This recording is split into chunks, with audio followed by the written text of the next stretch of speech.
Baitullah ini dibawakan khas oleh Olive House. Sesudu nikmat, sebesar manfaat.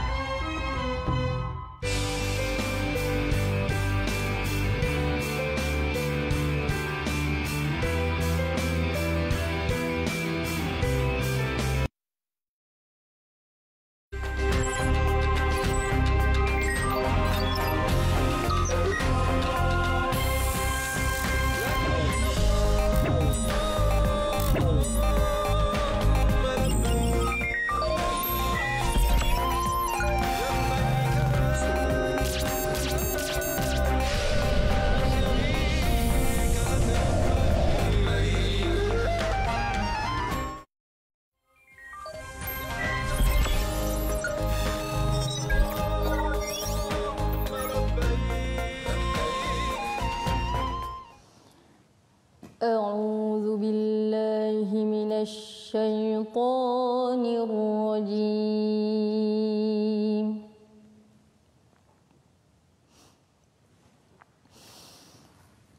بسم الله الرحمن الرحيم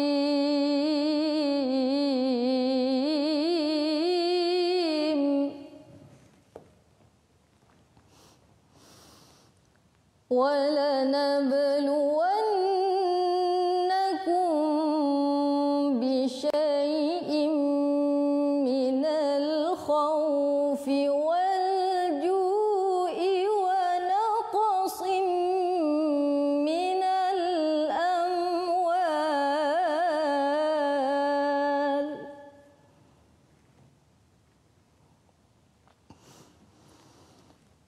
ونقص من الأموال والأنفس والثمرات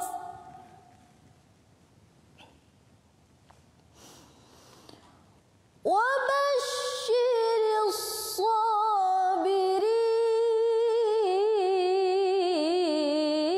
الصابرين الذين إذا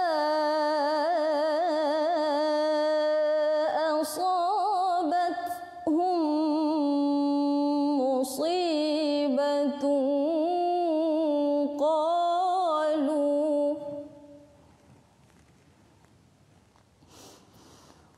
قالوا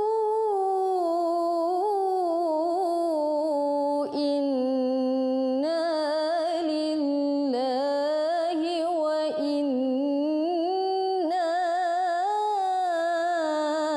إليه راجعون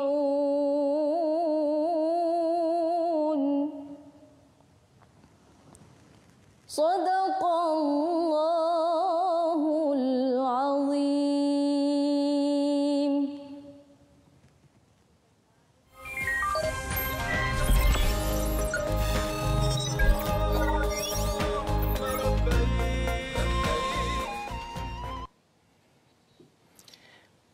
Assalamualaikum warahmatullahi wabarakatuh. Kembali ke pentas Salam Baitullah 2020, suatu kerinduan yang dibawa istimewa oleh penaja kita Olive House, sesudu nikmat sebesar manfaat. Jadi terima kasih diucapkan kepada penonton-penonton Pak Long Mak Long yang memang kita dah janji temu semalam kan untuk setiap hari jam 9 malam. Jangan ke mana-mana, menghadap muka Cik Man sahaja. Baik, jadi sebentar tadi baru kita diperdengarkan bacaan Al-Quran yang cukup menyentuh hati. Siapa lagi kalau bukan daripada qariah kita iaitu saudari Farhatul Fairuza. Terima kasih. Dan kita sekarang ni nak umumkan pemenang-pemenang kuis kita semalam. Jadi siapa yang tak dapat hadiah tu siapa suruh tak jawab soalan. Lain kali jawab soalan. Saksikan.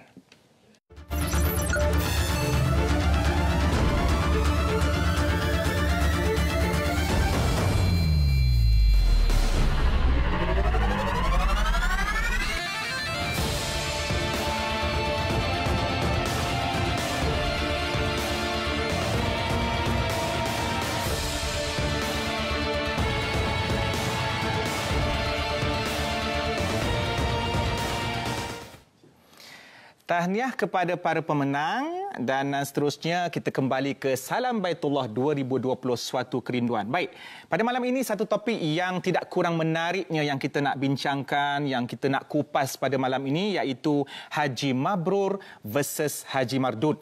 Dan Cik Man sebagaimana biasa tidak kesorangan, kita ada tetamu yang cukup istimewa yang akan bersama kita mengupas setiap persoalan. Itu cuma perkenalkan iaitu Datuk Dr. Muhammad Asri Zainul Abidin Mufti Negeri Perlis. Assalamualaikum Datuk. Assalamualaikum. Apa khabar?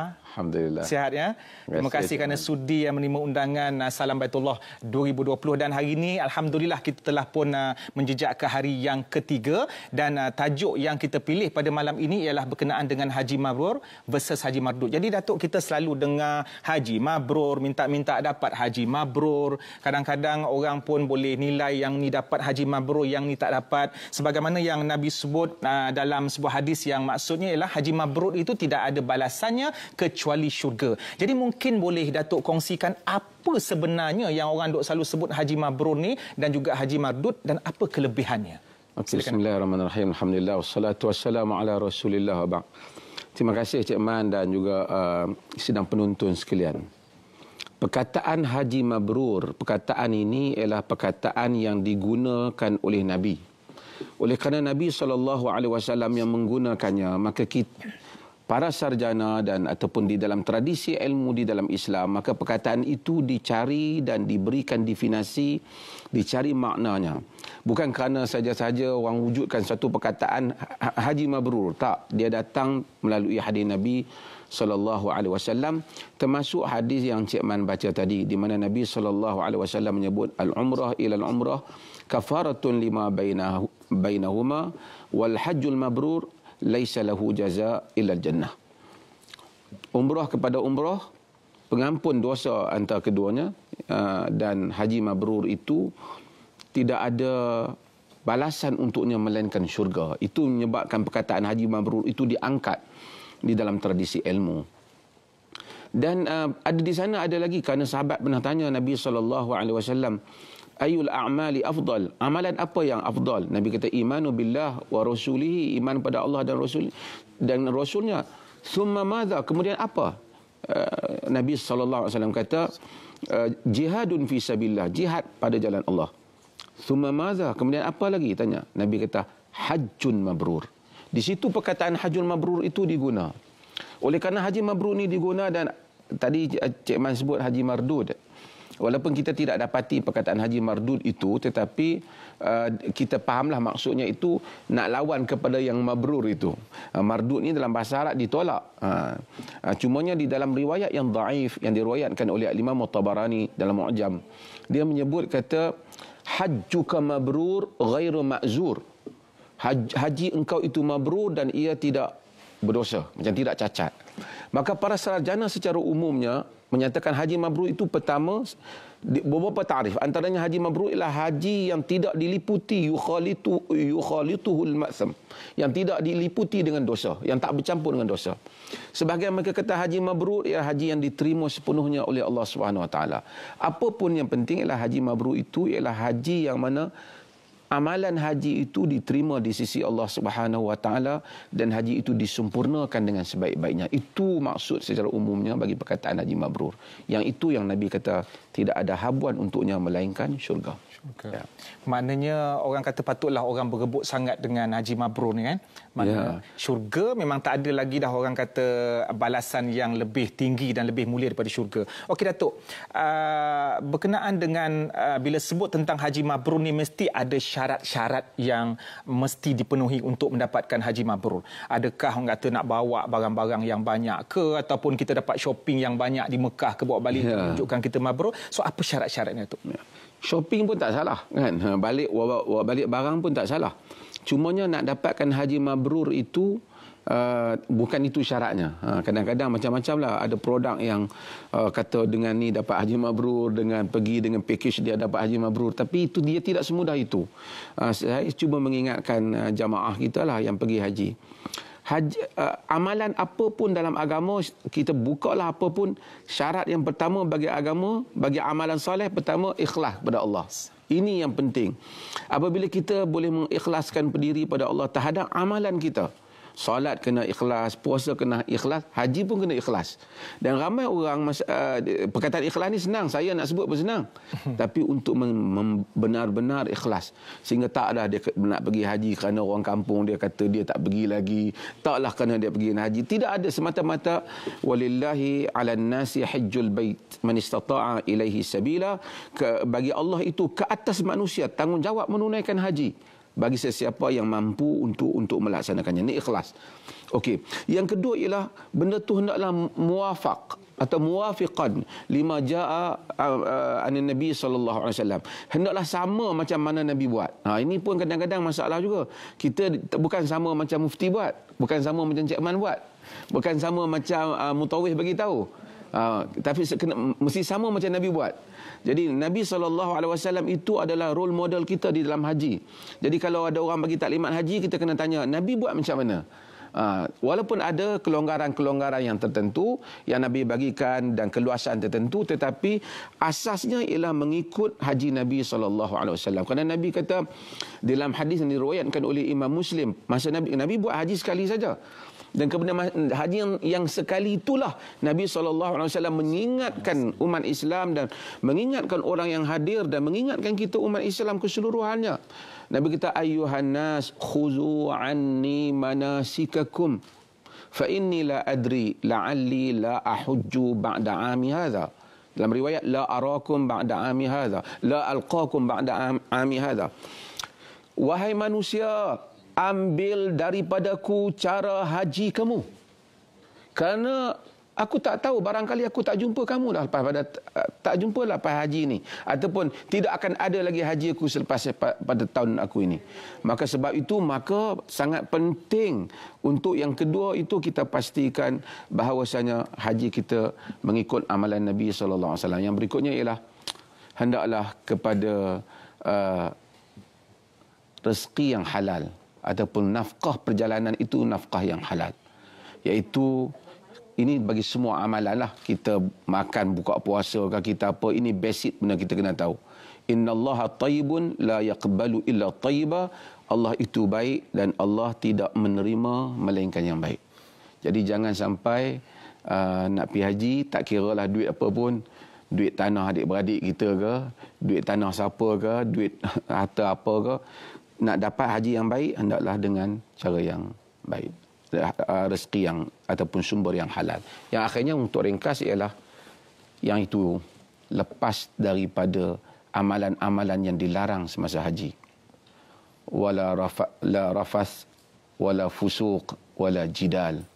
Tak ada kelucahan, tidak ada perbuatan fasik dan tidak ada jidal fil hajj, masa haji. Ini kadang-kadang susah nak jaga ni. Dari segi fasik mata kita, perkataan kita, perbuatan kita, kita bersih pada hal ni. Inilah ciri-ciri yang utamalah untuk mengelak, untuk membolehkan kita memperoleh haji yang mabrur. Ya. Jadi Alhamdulillah berdasarkan apa yang Datuk sebut tadi itu, dua asasnya, sudut kita ikhlas dengan Allah dan juga mengikut 100% sunnah Nabi SAW. So banyak sebenarnya perbahasan yang kita nak bawa pada malam ini, Datuk. Tapi apa kata kita beralih ke segmen Ibrah Haji bersama Al-Fadhil Ustaz Hariri. Silakan Ustaz Hariri.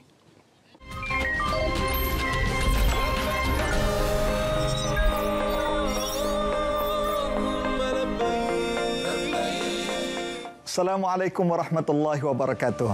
Apa khabar semuanya? Alhamdulillah bertemu lagi kita dalam Salam Baitullah. Dan seperti mana yang saya janjikan, kali ini saya akan bawa anda untuk kita melihat infografik tentang Haramain, dan kali ini kita bercakap tentang anatomi Kaabah. Mungkin kita biasa lihat Kaabah sama ada berdepan ketika mana menunaikan ibadah haji ataupun umrah, ataupun kita lihat melalui video, gambar dan sebagainya. Tapi setiap kali itulah kita menatap Kaabah, setiap kali itulah air mata kita mengalir melihat keagungan Kaabah. Kalau kita perhatikan, saiz keseluruhan Kaabah adalah sebesar 191.11 meter persegi. Keseluruhan Kaabah dibina oleh batu bata berwarna kelabu dan bersaiz segi 4 tepat. Batu-batu kelabu ini dilindungi dengan logam besi emas antara satu sama lain dengan batu-batu yang lain. Kalau anda perhatikan, setiap penjuru ataupun penjuru pertama dikenali sebagai penjuru Iraqi ini adalah menghadap kepada negara Iraq. Rukun kedua ataupun disebut sebagai rukun Syami, penjurunya pula menghadap negara Syam ataupun Syria. Manakala rukun ketiga adalah rukun Yamani, adalah menghadap kepada negara Yaman. Dan rukun Hajarul Aswad adalah rukun penjuru utama bermula dan berakhirnya tawaf dan letaknya batu Hajarul Aswad. Dan rukun Hajarul Aswad, kalau kita perhatikan, kedudukan Hajarul Aswad adalah 110 meter atas daripada lantai bawah. Di sebelah batu Hajarul Aswad pula adanya pintu Kaabah dibuat daripada pintu besi yang seberat 300 kilogram emas. Kawasan di hadapan Kaabah di antara Hajarul Aswad dan juga pintu Kaabah ini dikenali sebagai Multazam. Inilah kawasan di mana mustajabnya doa dan seluruh jemaah menadah tangan memohon doa kepada Allah Subhanahu Wa Taala. Menurut sebahagian riwayat orang Quraisy sebelum masuk Islam, sebelum Islam mereka menjadikan Multazam ini tempat untuk melafazkan sumpah ketika mana berlakunya perbalahan di kalangan mereka. Kebiasaannya, kalau anda perhatikan betul-betul, kawasan inilah selalunya imam akan mengimamkan solat jemaah setiap kali solat-solat fardu maupun solat-solat sunat. Dan apabila kita mendongak pula ke atas, kita dongak ke atas, kita perhatikan ada satu tiub, iaitu dipanggil sebagai pancuran emas, iaitulah air yang disebut sebagai nizab. Air bumbung daripada Kaabah ini akan turun melalui hijir Ismail. Kaabah pula diselimuti ataupun ditutup dengan kain berwarna hitam dipanggil sebagai kiswah. InsyaAllah saya akan kongsikan kepada anda tentang keistimewaan kiswah. Dan ramai orang tertanya-tanya, apakah ayat Al-Quran yang terpampar di atas kiswah? InsyaAllah bersama dengan saya pada episod akan datang.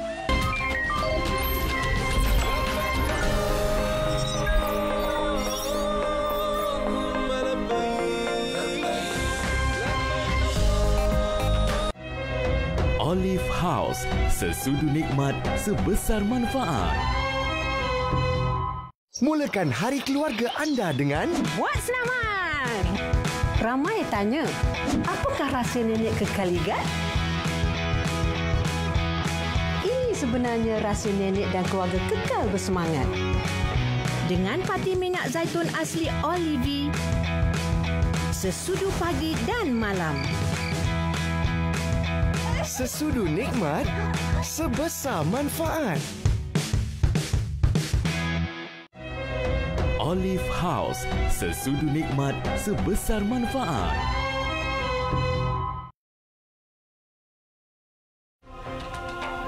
Sertai kuis Salam Baitullah 2020 setiap hari mulai 18 Julai hingga 1 Ogos pukul 9 malam di saluran berita RTM dan TV1. Soalan kuis harian akan diberikan semasa siaran berlangsung.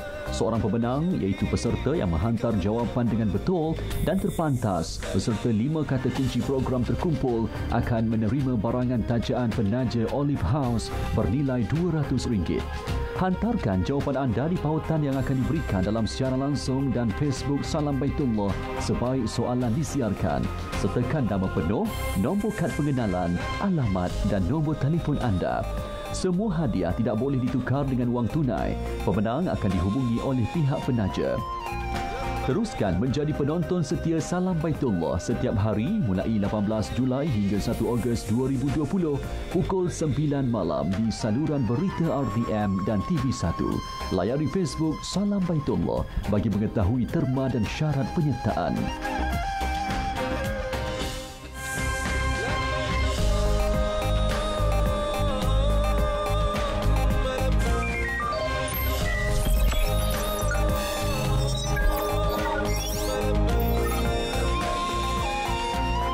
Siapa yang dapat panggilan pergi haji, dia akan rasa teruja. Memang siapa pun nak sangat pergi haji. Tapi bila berlaku pandemik COVID-19 ni, satu benda yang bukan negara kita je, satu dunia tak jangka. Jadi bila kerajaan putuskan untuk tidak menghantar jemaah Malaysia untuk menunaikan haji, bagi saya itu adalah satu keputusan yang sangat bijak lah.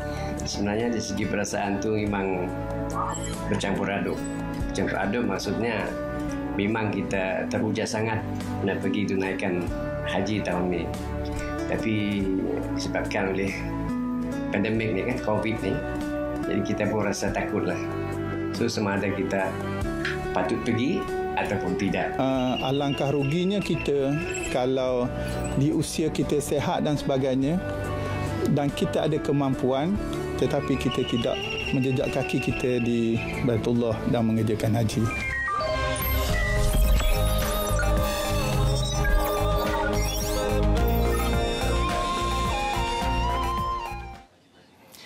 Alhamdulillah, kembali ke pentas Salam Baitullah 2020, suatu kerinduan yang dibawa oleh Olive House, sesudu nikmat sebesar manfaat. Dan kita baru saja tadi mendengar luahan-luahan ya Datuk daripada bakal untuk menunaikan haji tapi apakan daya tidak dapat. Jadi semoga Allah mempermudahkan segala urusan mereka semua ini. Baik Datuk, kita meneruskan perbahasan kita di bawah topik Haji Mabrur versus Haji Mardud.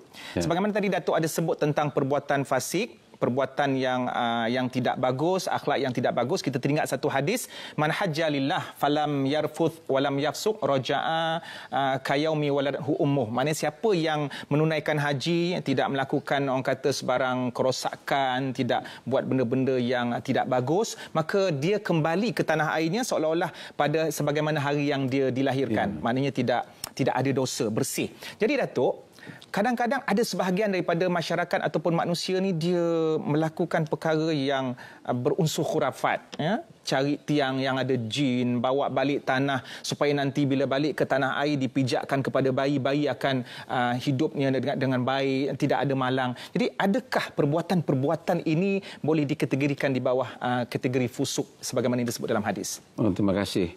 Ini satu soalan yang menarik dan ini saya rasa perkara yang penting untuk kita yang pergi haji ataupun orang yang pergi haji ni memahami hal ni dulu. Tadi Cik Man baca hadis itu. Hadis itu telah dijadikan ta'rif oleh sebahagian para ulama tentang maksud haji mabrur. Kerana Nabi SAW kata tadi macam hadis, man hajja hadzal bait atau man hajja lillah falam yarfuth walam yafsuq raja'a kayawma waladatuhu ummuhu. Yani kalau seperti mana yang diterjemahkan tadi, yang ni bila dia lakukan dengan sempurna, tidak ada fusuk, tidak ada rafath, dia bersih apabila dia pulang ke tanah airnya ataupun dia pulang selepas dia menunaikan haji. Kita kena tahu haji ni adalah rukun Islam yang kelima. Yang pertama rukun Islam ialah syahadah kepada Allah Ta'ala. Syahadah ialah menafikan syirik. Kemudian solat juga menafikan syirik. Semua amalan-amalan agama ini terasnya apa? Tauhid, nafi syirik. Tauhid, nafi syirik. Apabila Allah pilih Kaabah supaya untuk Nabi Allah Ibrahim buat Kaabah di situ, Allah kata apa? Wa idh bawwa'na li Ibrahim makanal bait alla tusyrik bi syai'a. Tak kala kami telah pilih untuk Ibrahim tempat untuk dibina Baitullah, dengan satu perintah, jangan syirikkan aku sedikit. Wa tahhir baiti lit-taifina wal qa'imina war ruk'is sujud. Bersihkan rumahku untuk orang-orang yang tawaf, orang-orang yang berdiri qaim dan orang-orang yang rukuk dan sujud. Demikian itu Allah Subhanahu wa taala sebut tentang Nabi Allah Ibrahim dan Ismail, wa antahhira baiti lit-taifina wal 'akifina war ruk'is sujud. Kamu berdua bersihkanlah rumahku untuk bersihkan rumahku untuk orang-orang yang tawaf, orang-orang yang i'tikaf dan orang-orang yang rukuk dan sujud. Ini asasnya. Bersihkan apa? Bersih dengan akidah.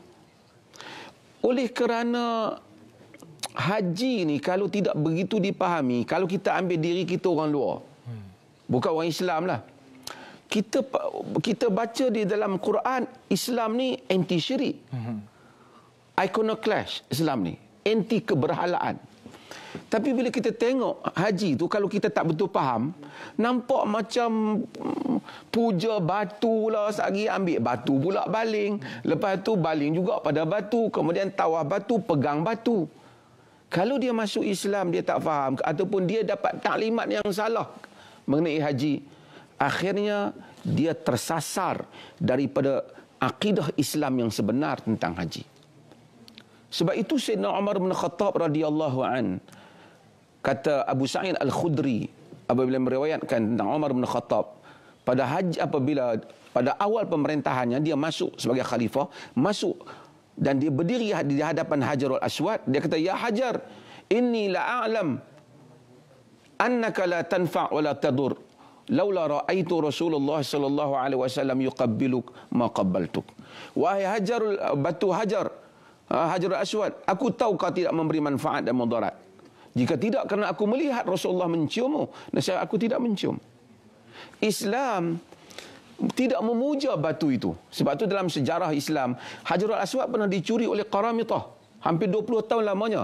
Orang Islam tawaf di situ, tak pernah pergi tawaf di tempat Qaramitah. Kerana orang Islam tidak menyembah Kaabah. Hanya kerana Allah telah memilih rumah Ibrahim untuk menyatukan manusia ini. Dalam satu peribadatan kepadanya. Kerana manusia ni Allah jadikan Islam ni dia bersih daripada segala unsur syirik. Tapi dalam masa yang sama, manusia ini dia ada tabiat dia merindui sesuatu tu, kalau boleh dia nak pegang, dia nak sentuh. Macam kita sayang anak kita, tapi kita sayang je kadang-kadang oleh nak zahirkan sayang pada anak kita tu, kita pegang, kita sentuh dia, kita cium dia. Tidaklah itu menyebabkan protection kita lebih kepadanya. Tetapi demikian manusia itu menzahirkan rasa kasih. Ini disentuh oleh Maulana Abdul Hasan Ali An-Nandwi dalam Al-Arkanul Arba'ah. Katanya, oleh kerana untuk menzahirkan itu, Allah telah menjadikan tempat-tempat syiar-syiar tertentu di dunia ini supaya manusia dapat melepaskan kerinduan. Tapi itu bukan tempat untuk menyamakan dia dengan Allah. Jadi apabila kita tengok Rasulullah, iman bertambah. Kita pergi ke Kaabah, kita tahu ini ada waman yu'azzim sya'airallah, orang yang membesarkan syiar-syiar Allah. Jadi kita kena tahu Kaabah itu pilihan Allah di kalangan makhluk-makhluknya. Wa rabbuka yakhluqu ma yasha'u wa yakhtar. Dan Tuhanmu, dia menciptakan apa yang mau dan dia memilih. Tidaklah kerana Kaabah tu kawasan, Mekah tu bumi Allah, Malaysia bukan bumi Allah. Malaysia pun bumi Allah, Mekah pun bumi Allah. Cuma lebihnya Allah melimpah rahmat dia di sana melebihi tempat yang lain. Maka apabila kita pergi ke Kaabah, kita berdoa, bukan jantung hati kita bergantung dengan batu Kaabah. Hendaklah kita berdoa kepada Allah. Apabila kita minum air Zam-Zam, bukan power air Zam-Zam. Ia adalah kemustajaban daripada Allah. Duka cita apabila tak faham, orang pergi Mekah, dia tengok Kaabah seolah-olah dia nak minta kat Kaabah tu bagi kat dia. Dia tak kata, tapi seakan-akan telah berlaku kekeliruan dalam jiwa dia. Lalu dia pegang batu, ditenyihnya, nak ambil berkat letak di badan dia, sedangkan itu tidak diturunkan oleh Allah sama sekali padanya. Ketika kita melontar jamrah, kita melontar kerana Ibrahim melontarnya. Bagi menyatakan bahawasanya hubungan kita dengan kekasih-kekasih Allah, kita mengikuti contoh perbuatan mereka. Tidak kerana di situ ada keajaiban. Sebagian orang kata kita lontar syaitan. Ya, ada riwayat asal kisahnya. Memang begitu kisahnya daripada asal. Tetapi bukanlah syaitan pada hari orang nak lontar tu pakai tunggu di situ supaya kita boleh lontar. Taklah sebodoh itu syaitan pun. Kan? Jadi ini saya rasa kita kadang-kadang sebab itu saya bimbang bila saudara baru pergi ke Mekah. Haji kalau dia tidak dipahamkan dulu konsep tauhid. Ini semua tempat-tempat yang syiar saja. Allah suruh kita tawaflah. Dia nak kita bergerak kerananya. Dia nak kita mentalbiah kerananya. Dia nak kita pergi ke satu tempat kerananya. Kau tidak berpecahlah manusia ni. Tapi itu bukan Tuhan. Allah itu la syarikalah. Tidak ada sekutu baginya. Sebab itu talbiah kita labbaik Allahumma labbaik. Labbaik la syarikalaka labbaik. Kami bertalbiah menyahut seruamu. Tidak ada sekutu bagimu. Tak ada yang sama bagimu.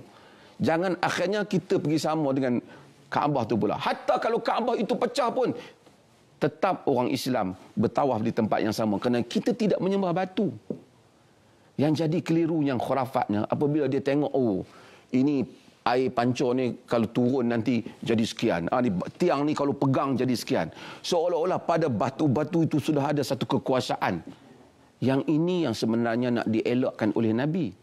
Tapi akhirnya kita kerana tak dikukuhkan dahulu unsur akidah itu sebelum dia pergi menunaikan haji, maka akhirnya dia pergi ke sana, dia tak terbayang ya Allah, tapi dia duduk bayang, Kaabah ni kat mana nak begini. Hatta tadi pergi multazam. Bukan multazam itu ada power menyebabkan doa kita mustajab. Allah yang mustajabkan.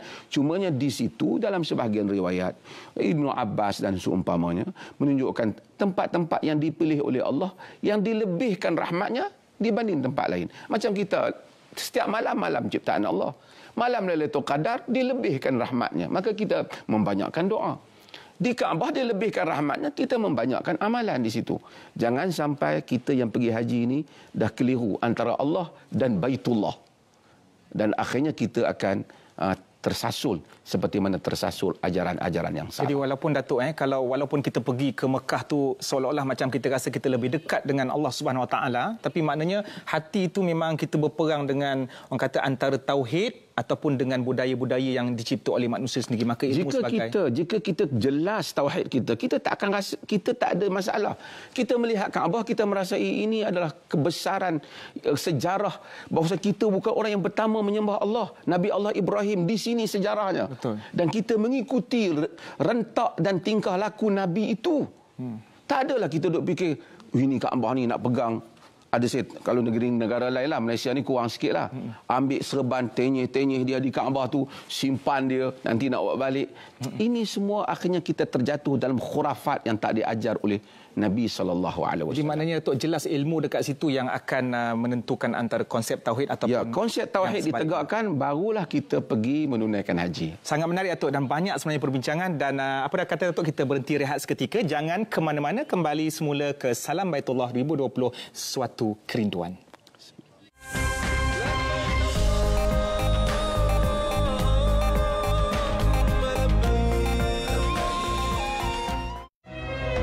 Olive House, sesudu nikmat sebesar manfaat. Mulakan hari keluarga anda dengan Buat Selamat. Ramai tanya, apakah rahsia nenek kekal ligat? Ini sebenarnya rahsia nenek dan keluarga kekal bersemangat. Dengan parti minyak zaitun asli Olive, sesudu pagi dan malam. sesudu nikmat, sebesar manfaat. Olive House, sesudu nikmat, sebesar manfaat. Kuis soalan terkumpul. Anda perlu mengumpul semua soalan dan hantarkan jawapan bermula episod pertama hingga episod akhir Salam Baitullah 2020 serta lengkapkan slogan Salam Baitullah suatu kerinduan menjadi tema pada tahun ini kerana tidak melebihi 20 patah perkataan. Hantarkan jawapan dan slogan anda melalui pautan yang disediakan dalam Facebook Salam Baitullah. Sertakan nama penuh, nombor kad pengenalan, alamat alamat dan nombor telefon. Hanya pemilik akaun Facebook asal dianggap sah. Sebarang pertukaran akaun Facebook tidak dibenarkan. Kesemua jawapan yang betul, terpantas dan slogan yang paling kreatif akan dipilih sebagai pemenang. Keputusan adalah muktamad, sebarang bantahan dan surat menyurat tidak akan dilayan. Dua pemenang kuis soalan terkumpul akan menerima hadiah tajaan Olive House. Hadiah utama RM10,000 dan hadiah kedua RM5,000 yang akan dimasukkan ke dalam akaun tabung haji pemenang. Semua hadiah tidak boleh ditukarkan dengan wang tunai. Pemenang akan dihubungi oleh pihak penaja Olive House. Layari Facebook Salam Baitullah bagi mengetahui terma dan syarat penyertaan.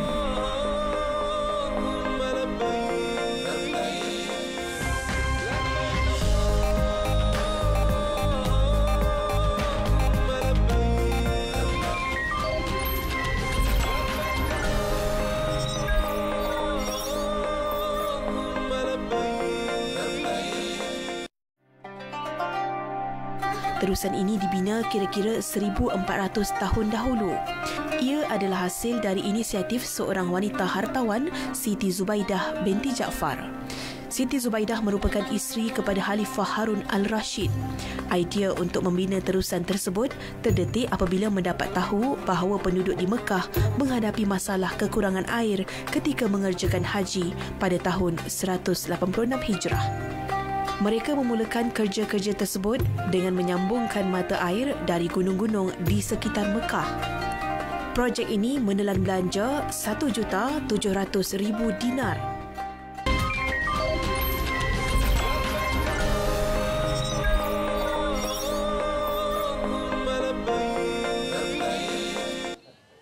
Alhamdulillah, terima kasih diucapkan kerana masih setia dengan Salam Baitullah 2020, suatu kerinduan yang dibawakan oleh penaja kita, siapa lagi kalau bukan Olive House, sesudu nikmat sebesar manfaat. Dan sekarang ini kita berada dalam segmen Khabar Tanah Suci dan kita insya-Allah akan bersama dengan seorang wartawan haji, iaitu Tuan Haji Nordin Hamid. Assalamualaikum Tuan Haji Nordin. Waalaikumsalam warahmatullahi wabarakatuh. Apa khabar? Alhamdulillah sihat, Ceman. Alhamdulillah sihat. So sebagaimana yang kita tahu, tahun ni kita diuji oleh Allah untuk tidak, orang kata, dapat menunaikan haji jemaah kita daripada Malaysia. Apa perasaan Haji Nordin apabila teringat kenangan-kenangan yang dulu tu? Saya rasa soalan Cik Man tu selari dengan tema yang kita bawa kepada Salam Baitullah musim ni, iaitu suatu kerinduan. Jadi apa yang boleh saya jawab pada soalan Cik Man tu, ia membangkitkan satu rasa rindu kami yang pernah berada di sana untuk disebabkan keadaan semasa yang tidak mengizinkan untuk bukan kita saja, malah seluruh dunia. Jadi secara tak langsung ia sebenarnya kami rindu untuk ke sana lagi, Cik Man, insya-Allah. Kerinduan yang tidak bertepi. Okey, Cik Man serahkan kepada Haji Nordin untuk khabar daripada Tanah Suci ini. Silakan Haji Nordin. Terima kasih, Cik Man. Okay, Assalamualaikum warahmatullahi wabarakatuh kepada semua penonton-penonton Salam Baitullah khususnya. Sebelum saya melunaskan tanggungjawab yang diberikan kepada saya dalam waktu yang singkat ini, izinkan saya untuk berkongsi sedikit pengalaman dan perasaan saya ketika saya terpilih ataupun nama disenaraikan dalam kumpulan pelapor-pelapor haji. Kalau boleh saya kongsikan ketika itu, apa yang saya boleh katakan ialah sesuatu yang tidak saya duga langsung. Saya tidak tahu apakah sebenarnya yang untuk dikatakan perasaan itu bercampur baur, yang pasti teruja dalam waktu yang sama. Keadaan cemas, berbaur bimbang sebab kami sedar bahawa pemilihan kami ini bukan untuk semata-mata menunaikan ibadah haji, tapi kami membawa tanggungjawab yang lebih besar daripada itu, iaitu untuk membuat liputan sepanjang aktiviti haji ataupun urusan haji jemaah-jemaah haji di sana. Jadi kalau boleh saya kongsikan sedikit sebahagian daripada pengalaman saya di sana sebelum saya membawa kepada tetamu yang akan kita berbual sebentar nanti. Dalam perjalanan kami dari Madinah ke Mekah untuk menunaikan ibadah haji, kami disediakan sebuah bas dan dalam bas itu kami dapat saksikan, saya sendiri, kami duduk di kerusi-kerusi yang berasingan sebab masing-masing cuba menghayati perjalanan masing-masing, cuba memahami apakah sebenarnya yang ingin kami lakukan. Dan saya perhatikan rakan-rakan masing-masing berzikir, cuba menghayati, dan saya dapat lihat salah seorang daripada teman saya menangis. Dia menangis dalam keadaan terisak-isak. Dan situasi itu secara tak langsung memberi kesan kepada saya sendiri. Saya tak pasti sama rakan-rakan lain menyedari keadaan itu. Tapi memandangkan saya duduk agak berhampiran dengan dia, saya dapat melihat dari anak mata saya yang beliau menangis teresak-esak, dan itu membuatkan saya rasa macam, ya Allah, ya Tuhanku, ini adalah merupakan anugerah yang saya tak tahu kenapa kami terpilih, tapi kami tahu kami ada tanggungjawab yang perlu dilunaskan. Dan saya merasakan bahawa liputan kami sepanjang membuat Salam Baitullah adalah merupakan liputan teragung dalam hidup saya. Saya pernah diberikan tugasan untuk membuat liputan ke sana kemari di Turki, di London, tapi ini adalah merupakan liputan teragung bagi saya. Jadi baik itu saja perkongsian dapat saya mungkin saya kongsikan dengan saudara-saudara penonton Salam Baitullah. Kita terus saja bersama dengan tetamu kita. Tetamu kita yang sudah pun sedia menanti, iaitu Tuan Haji Dr. Nordin Othman yang merupakan Presiden Komuniti Rakyat Malaysia di Madinah Al-Munawwarah. Assalamualaikum, Doktor. Waalaikumsalam warahmatullahi wabarakatuh. Kebetulan pula Doktor, mungkin produser sudah merancang semua ni. Kebetulan nama saya pun Nordin dan Doktor sendiri pun nama Nordin. Jadi mungkin ini adalah perancangan daripada penerbit. Cantik penerbit itu. Jadi apa khabar Doktor? Alhamdulillah, Haji Din, apa khabar? Alhamdulillah, Doktor sihat. So kita terus saja kepada topik perbincangan kita hari ini. Boleh kami tahu apakah perkembangan sebagai Presiden Komuniti Rakyat Malaysia di Madinah Munawwarah? Kami nak tahu, mungkin dapat kongsikan keadaan di Madinah itu sendiri, Doktor. Silakan. Sebenarnya terima kasih banyak, Haji Din. Kalau kita tengok pada di bandar, aktiviti adalah macam biasa. Cuma norma baru kehidupan lah kan. Ya. Kalau di masjid tu, Masjid Nabawi, agak lengang lah sikit terangnya maksud saya. Hotel-hotel pun banyak aktiviti. Ya.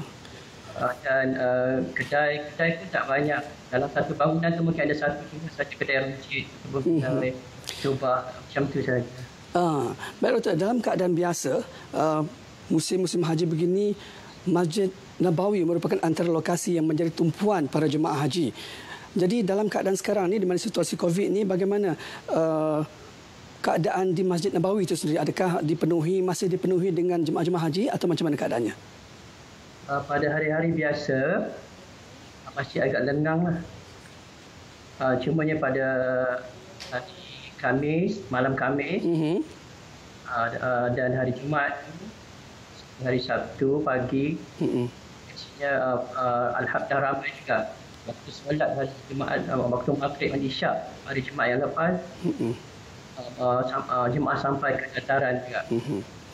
Walaupun jumlah jemaah itu agak kurang, tapi sebabkan oleh social distancing kan, jadi penuh sampai ke dataran. Jadi di Madinah itu, di Masjid Nabawi itu, kita faham bahawa kawasan Raudah itu merupakan antara kawasan yang menawarkan ganjaran besar, dan di mana setiap kali jemaah berada di sana mengambil peluang untuk berada di sana. Dan mungkin situasi COVID ini memberi peluang kepada jemaah haji untuk yang dibenarkan berada di sana untuk menghabiskan atau meluangkan masa lebih lama di Raudah itu. Jadi bagaimana, adakah peluang pada rakyat Malaysia yang berada di sana untuk turut meluangkan masa di Raudah itu? Itu harapan kami sebenarnya. Tapi kerana COVID-19, kawasan Raudah ditutup dan juga kami pun tidak dibenarkan untuk menziarahi Rasulullah SAW. Baik. Doktor, dalam keadaan ini juga biasanya, dalam keadaan biasa, kami wartawan diberikan peluang untuk memberi ruang kepada bakal jemaah-jemaah haji mengucapkan ataupun memberikan ucapan kepada mereka yang ditinggalkan di tanah air. Jadi mungkin peluang sama kami berikan kepada doktor untuk memberikan sesuatu ucapan kepada mereka-mereka yang berada di Malaysia yang menonton rancangan Salam Baitullah. Silakan Doktor. Secara ringkasnya, sama-samalah kita berdoa semoga Allah mengangkat wabak ini dengan keadaan segera. Semoga semua kita, rakan-rakan, sahabat-sahabat di Malaysia dapat kembali seperti biasa untuk menziarahi Haramain, insya-Allah. Okey, insya-Allah sama-sama kita doakan ya Doktor. Jadi sekian, terima kasih Doktor kerana sudi meluangkan masa bersama-sama kita bersembang walaupun dalam masa yang singkat. Terima kasih banyak atas masa yang diberikan. Jadi kepada penonton-penonton di rumah, teruskan menonton Salam Baitullah. Kita berehat seketika, kembali selepas ini.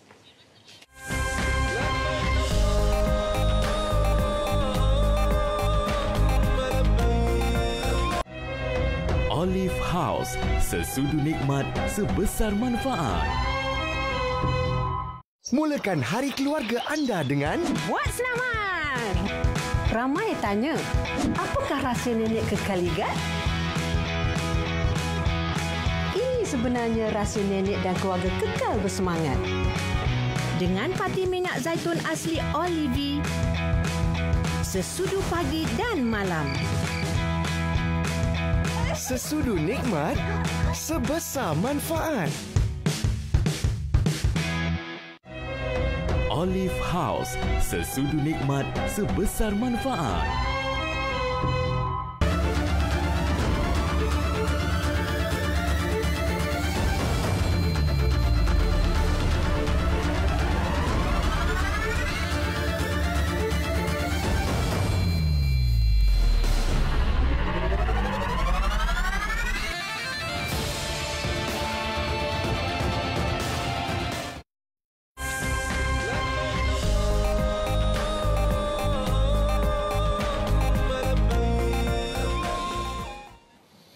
Alhamdulillah, kembali ke Salam Baitullah 2020, suatu kerinduan yang ditaja oleh Olive House, sesudu nikmat sebesar manfaat.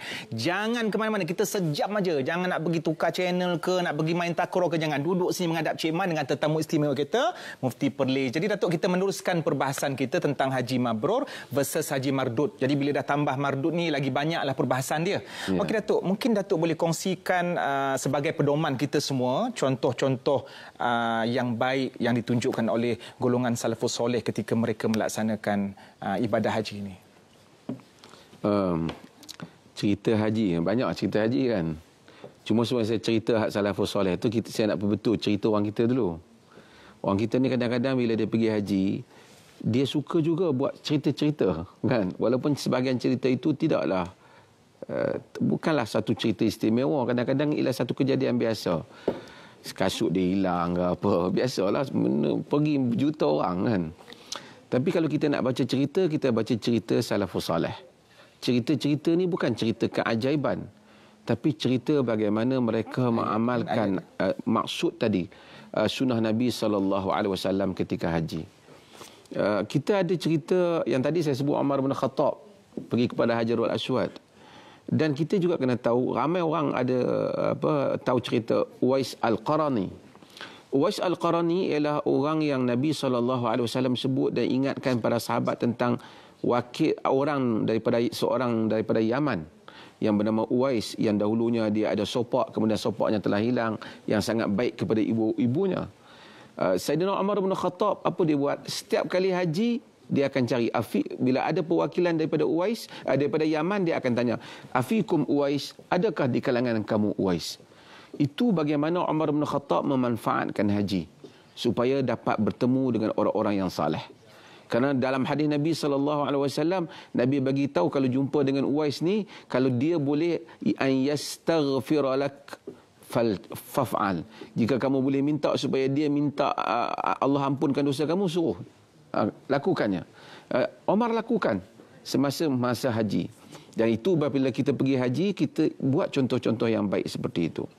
Juga antara perkara yang orang kita bila selalu buat balik, minum air zam-zam. Saya nak sebut 2-3 contoh ini sebab Ibnu Abbas terkenal sebagai sahabat yang besar, luas ilmunya. Diriwayatkan Ibnu Abbas apabila dia minum air zam-zam, dia kata, Allahumma inni as'aluka ilman nafi'a wa rizqan wasi'a wa shifaan min kulli da'. Ya Allah, aku minta daripadamu ilmu yang bermanfaat, rezeki yang luas, dan sembuh daripada semua penyakit. Dan ternyata Ibnu Abbas demikian. Kita lihat juga banyak Al-Imam Al-Hafiz Ibn Hajar Al-Asqalani, siapa yang dalam bidang hadis dia akan tahu kitab Fathul Bari, dan terkenal dia dalam berbagai-bagai kitab dalam sarjana Islam. Dia, idola dia ialah Al-Imam Al-Zahabi rahimahullah. Dia niat masa minum air zam-zam, dia niat supaya ilmunya seperti ilmu Zahabi. Dan kemudian dia datang, dahulu orang susah nak minum. Nak dapat minum air zam-zam tu pun kena beratus, satu orang kena turunkan timbanya, kemudian angkat, bukan mudah.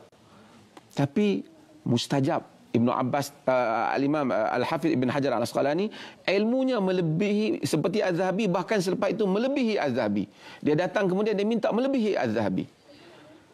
Saya tertarik satu orang ulama Andalus yang hebat, iaitu Al-Imam Al-Qadi Abu Bakar Ibn Al-Arabi yang tulis tentang Ahkamul Quran. Jago Andalus yang hebat. Dia kata bila dia minum air Zam-Zam, dia niat supaya dia banyak ilmunya. Dan Masya Allah, dia kata dia banyak ilmunya, tapi tawaduk dia. Terlupa aku nak niat supaya banyak amalan aku. Maka aku dapati aku ni banyak ilmu, kurang amalan. Itu tawaduk dia. Saya nak ceritanya ialah apa? Ialah orang dahulu bila dia niat minum air Zam-Zam, ma'u Zam-Zam 5 syuribalah. Air Zam-Zam itu dengan apa yang orang itu niat, menjadi minum mereka. Sebab kerana mereka minum air Zam-Zam, minta kepada Tuhan air Zam-Zam. Kita minum air Zam-Zam, duk rasa power air Zam-Zam. Jadi di tempat yang berkat, di kawasan yang diberkati, minum air yang diberkat dengan tauhid yang kuat, maka mustajabnya doa. Ini adalah benda perkara yang mungkin jika kita nak lakukan, ikut contoh teladan mereka. Ya. Okey Datuk. Bagaimana pula kadang setengah daripada kita ni bila semangat kita tu kadang-kadang bergantung kepada tempat lah. Tapi bila balik semula ke tanah air tu, seminggu ataupun sebulan yang pertama mungkin kita rasa semangat dengan tahajudnya. Maknanya kita nak bawa pengertian ataupun aura Haji Mabrur. Tapi akhirnya lama-kelamaan semangat itu akan hilang. Dan kita pun rasa mungkin, tak mabrur ke ni? So mungkin apakah cara-caranya untuk mengembalikan kemabruran supaya kita tak bersangka yang ataupun overthinking terhadap pelaksanaan haji kita? Manusia ini, Cik Man, demikianlah dia diciptakan. Dia bukan semua masa sama manusia ni. Dia tak demikian. Dia berubah. Sahabat Nabi nama Hanzalah. Apabila dia duduk dengan Nabi, dia rasa iman dia kuat. Bila dia keluar daripada Nabi, dia rasa iman dia kurang. Lalu dia kata, nafaqa Hanzalah, munafik Hanzalah ni. Dia rasa dia munafik. Dia mengaku. Dia rasa dia munafik. Dia pergi pada Sayyidina Abu Bakar. Abu Bakar Siddiq kata, apa kau cakap macam tu? Abu Bakar bawa dia kepada Nabi. Dalam hadis yang diriwayatkan oleh Imam Muslim dalam sahihnya, Nabi SAW dia kata, ya Rasulullah, nakun indaka tudhakkiruna bin nari wal jannah hatta ka'anna ra'yu ain. Fa idza kharajna min indaka وعافسنا الأزواج والأولاد والضيعات تغيرنا كثيرا. Ataupun dia kata zahaba kathiran, banyak yang telah hilang daripada itu. Dia tahu, ya Rasulullah, kami duduk kat kau ingatkan syurga dengan neraka, seakan-akan syurga dan neraka itu seperti ra'yal ain, seperti kami nampak di hadapan kami. Dan kemudian apabila kami keluar dari sisi engkau, bergaul dengan isteri, anak-anak, perkara ini hilang banyak, berubah banyak, kata dia. Zahaba kathiran, banyak dah yang pergi daripada perkara ini. Macam mana tu? Nabi SAW kata apa? Lau tadumuna kama takunu indi fil dhikri la safahatkumul malaikah ala furushikum wa fi turuqikum walakin sa'ah wa sa'ah ya Hanzalah. Kalau kamu tu sentiasa sama je keadaan kamu macam mana kamu duduk kat aku, malaikat bersalam dengan kamu di tempat tidur kamu dan di jalan-jalan kamu. Maksudnya kamu lebih daripada malaikat lah. Tapi wahai Hanzalah, sa'ah wa sa'ah. Ada masa begini, ada masa begini. Ada masa dengan anak-anak, ada masa semangat haji, ada masa balik tempat kerja, semangat kerja. Tapi tak apa. Yang penting teraju kita itu jangan hilang. Apabila kita lemah, kita balik kepada punca kekuatan kita.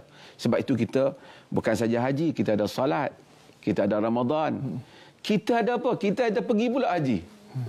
Sebab tu Nabi kata, tabi'u bainal haji wal umrah fa innahuma yunfiyadz dzunuba wal faqr. Hadis yang diriwayatkan oleh Imam Tirmizi, diriwayat Imam Ahmad, An-Nasai, sekurang-kurangnya dia darjat hasan. Nabi kata, ikutilah haji dengan umrah kerana kedua-duanya itu menafikan, menghilangkan dosa dan kefakiran. Menghilangkan dosa dan kefakiran. Yakni ikuti.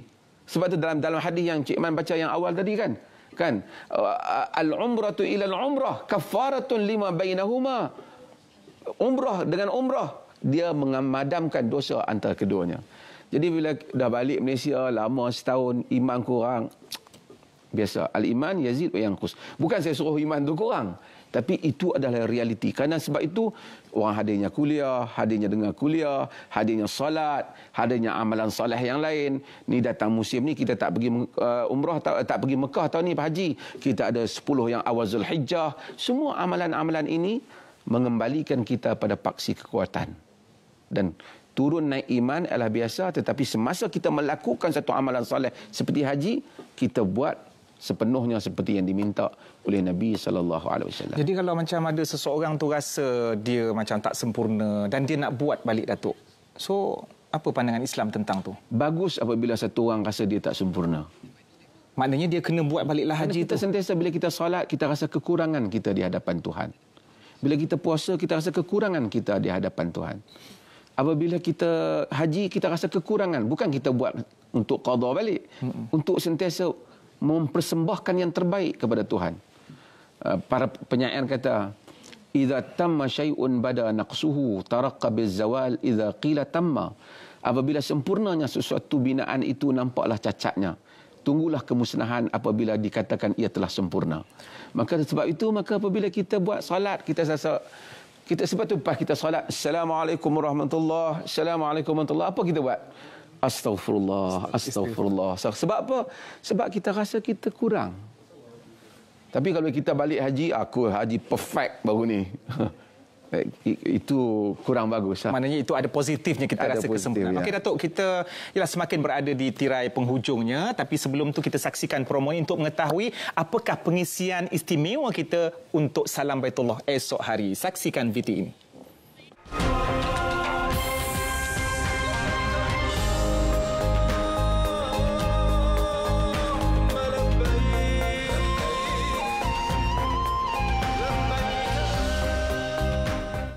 Jadi jangan lupa bersama pengisian yang sebagaimana anda saksikan. Jadi Datuk, untuk menutup tirai pada malam ini, mungkin ada sedikit pesanan ataupun tip-tips kepada alumni-alumni haji kita yang mungkin pelbagai perasaan yang diorang bawa, ada rasa down, kemudian ada rasa menyesal dan seumpamanya rasa tak sempurna. Mungkin ada pesanan-pesanan Datuk juga kepada bakal-bakal haji kita yang akan datang. Terima kasih.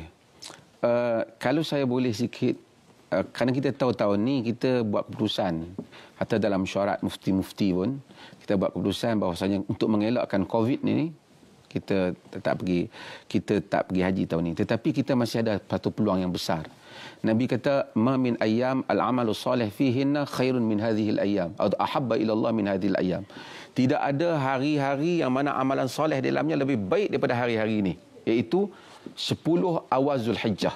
Yang mana sekarang kita berada pada 10 awal Zulhijjah dan kita akan masuk nanti satu hari 2 hari nanti. Maka 10 yang awal Zulhijjah, yang pernah pergi haji, yang belum pergi haji, ini adalah hari-hari yang paling baik dalam satu tahun.